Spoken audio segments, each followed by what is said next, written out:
اعوذ باللہ من الشیطان الرجیم بسم اللہ الرحمن الرحیم۔ السلام علیکم معزز سامعین، آج ایک صحابی کے بارے میں بیان کیا جائے گا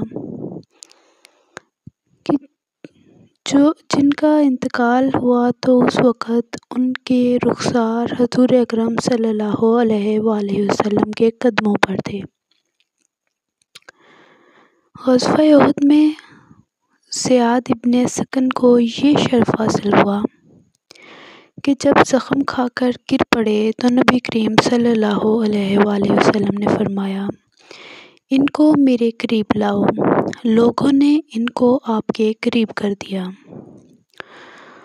انہوں نے اپنا رخسار آپ صلی اللہ علیہ وآلہ وسلم کے قدم مبارک پر رکھ دیا اور اسی حالت میں جان اللہ کے حوالے کر دی۔ اِنَّا لِلَّهِ وَإِنَّا إِلَيْهِ رَاجِعُونَ۔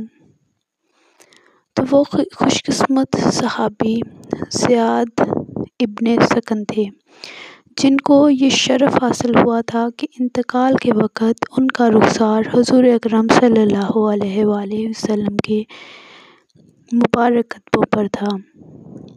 یہ وہ واحد صحابی تھے جن کو یہ شرف حاصل ہوا، اور یہ غزوہ احد میں ان کو یہ شرف حاصل ہوا تھا کہ جب وہ زخم کھا کر گر پڑے تو رسول اکرم صلی اللہ علیہ وآلہ وسلم نے دوسرے لوگوں کو فرمایا کہ ان کو میرے قریب لے آؤ، اور جب آپ صلی اللہ علیہ وآلہ وسلم کے قریب کر دیا گیا اور انہوں نے اپنے رخسار آپ کے قدم مبارک پر رکھ دیے اور اسی حالت میں جان اللہ کے حوالے کر دی۔